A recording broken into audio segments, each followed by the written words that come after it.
والعاقبة للمتقين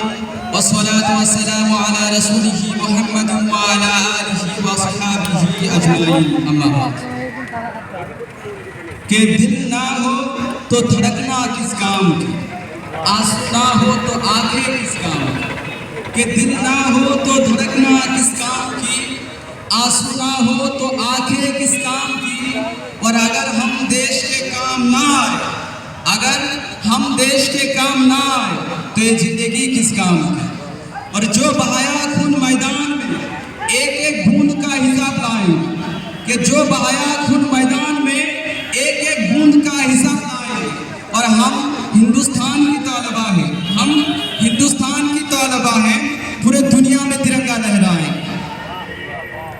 جناب صدر، معزز اساتذہ کرام، عزیز ساتھیوں اور میرے مدرسہ کے member and president and committee, سب سے پہلے آپ سبھی کو میری طرف سے 15 اگست 1947 ملک ہندوستان کی آزادی مبارک۔ حضرات، اس آزادی کے بارے میں ہم کیا بتائیں کہ اس آزادی کے بارے میں ہم جب بھی یاد کرتے ہیں تو ہماری روح تک کا، اس آزادی کے بارے میں ہم کیا بتائیں کہ ہمیں آزادی دلوانے کے لیے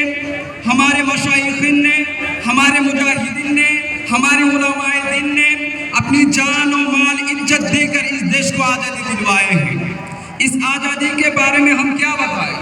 اس آزادی کے بارے میں ہم جب بھی یاد کرتے ہیں تو ان چھوٹے چھوٹے بچوں کی چیخنے کی آواز سنائی دیتی ہے، جن چھوٹے چھوٹے بچوں کو گلا دبا کر مارا گیا۔ ہم جب بھی اس آزادی کے بارے میں یاد کرتے ہیں تو ان عورتوں کی چیخنے کی آواز سنائی دیتی ہے، جن عورتوں پر درندوں کی طرح ظلم کیا گیا۔ ہم جب بھی اس آزادی کے بارے میں یاد کرتے ہیں تو ان نوجوانوں کی چیخنے کی آواز سنائی دیتی ہے، جن نوجوانوں کو قتل عام کیا گیا۔ ہم جب بھی اس آزادی کے بارے میں یاد کرتے ہیں تو ان علماء دین کی چیخنے کی آواز سنائی دیتی ہے، جن علماء دین کو پھانسی کے پھندوں پر لٹکایا گیا۔ خود انگریز مورخ لکھتے ہیں کہ ہندوستان کے سرزمین پہ 12,000 کی علماءوں کو پھانسی کے پھندوں پر لٹکایا گیا۔ انگریز مورخ اور لکھتے ہیں کہ ہندوستان کی سرزمین پہ دہلی سے لے کے کلکتہ تک شاید ایسا کوئی درخت ہو جس درخت میں ایک یا دو علماء کی پھانسی کے پھندے لٹکے ہوئے نہ ہو۔ انگریز مورخ اور لکھتے ہیں کہ ہندوستان کے سرزمین پر اس وقت 5 لاکھ مسلمانوں کو قتل عام کیا گیا۔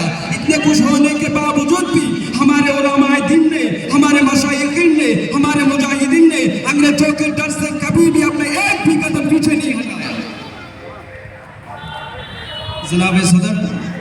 صرف یہی نہیں اور بہت سے علماء دین نے اس دیش کے لیے شہید ہوئے، اس دیش کے آزادی میں حصہ لیے۔ آج ہم جن کے مدرسہ کے سامنے کھڑے ہیں، علامہ ہند روح الامین رحمۃ اللہ علیہ، اگر ان کا لائف سٹوری دیکھا جائے کہ انہوں نے بھی اپنی زندگی میں نے جب ان کا لائف سٹوری دیکھا کہ انہوں نے بھی اپنی زندگی میں انگریزوں کے ساتھ لڑائی کیے تھے۔ انہوں نے جب دیکھا کہ ہندوستان کے سرزمین پہ انگریز اپنا دباؤ ڈال رہے تھے، انگریز اپنا حکومت چلا رہے تھے، انگریز اپنا ایڈوکیشن کو بڑھا رہے تھے، تو علامہ ہند روح الامین رحمۃ اللہ علیہ نے بھی ہندوستان کے سرزمین پہ اپنی ذاتی کے لیے، اپنی دھرم کے لیے، اپنی مٹی کے لیے، ہم جیسے طلبہ علموں کے لیے، ہم جیسے مسلمانوں کے لیے سوچا، اور اس کلکتہ کے سرزمین پر اپنی دم سے، اپنی جذبے سے اس کلکتہ کے سرزمین پر اتنا بڑا مدرسہ انہوں نے قائم کیا۔ تو اس طرح سے بہت سے علماء دین نے اس دیش کے لیے شہید ہوئے۔ آج بڑی افسوس کی بات تو یہ ہے کہ آج بہت لوگ کہتے ہیں